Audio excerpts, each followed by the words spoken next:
நினைத்தது எல்லாம் நடக்கிற வாழ்க்கை யாருக்கு கிடைக்கிறது? பல கனவுகள் இங்கே கண்ணீர் துளியாய் கண்ணில் வழிகிறது.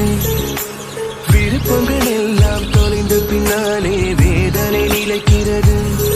பல திருப்பங்கள் தெரியும்.